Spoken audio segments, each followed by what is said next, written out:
Man, I'm not even gonna lie, Raw actually cooked this week. But at the same time, there's still some things WWE's gotta fix before WrestleMania 42. So we're gonna break it all down. What hit, what missed, and what WWE needs to do. I'm not even gonna lie, this show actually felt important. Like you can tell, WrestleMania 42 is getting close. Cody Rhodes segment, but that was fire. Stephanie telling Cody to get more aggressive, then slaps him. Yeah, that right there, that added real intensity to the Orton feud. That's what we needed more. Real emotion, real stakes. Now let's talk about the matches. Usos versus Division. Street fighting match. That match was chaotic. It was chaotic. It was good. I didn't like that the Usos lost. I really think the Usos should have went to WrestleMania with the titles. I did not think he was going to lose. But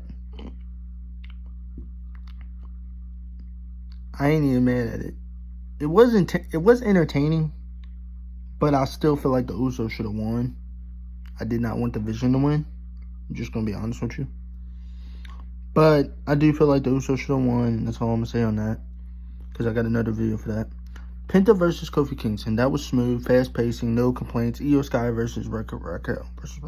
Solid, not crazy, but it did its job. Raw actually had consistent matches this week.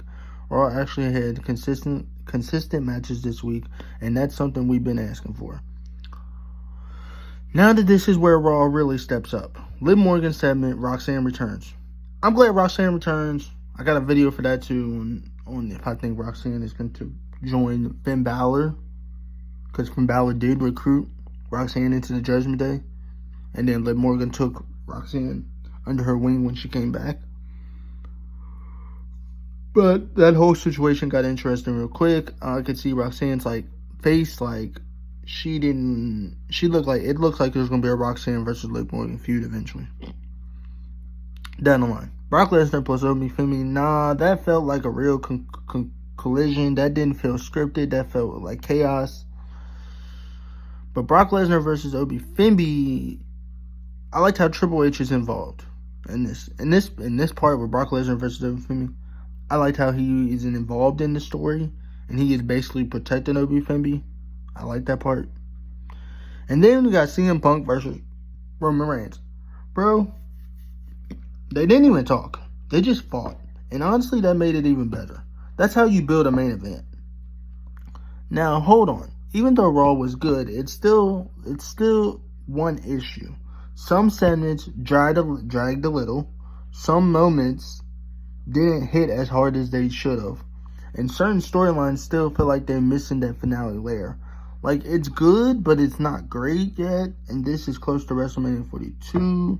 It needs to be great. Overall, I'm keeping it real. Raw was actually a really good show. Storylines are building. Matches delivered. But WWE still has got to push it to the next level. Because right now, this WrestleMania 42 is looking good, but it could be legendary. Honestly, WrestleMania 42, it could be good, but it has to be perfect. And right now, I don't understand Gunther versus Seth Rollins at all. Because I don't understand Gunther attacking Seth Rollins. I don't understand it. I get it because it's okay, they're replacing Braun Breaker in the feud. Because it was supposed to be Braun Breaker versus Seth Rollins. But I still feel like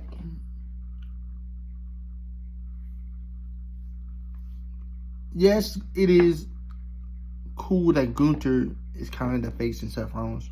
Seth Rollins has to win.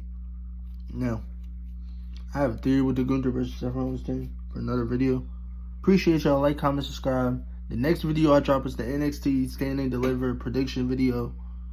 Then after that, I got a Roman Reigns versus Trick Williams video I gotta make. Then after that, actually we about to have hella videos uploaded this week. Appreciate y'all. Like, comment, subscribe. We out. Peace.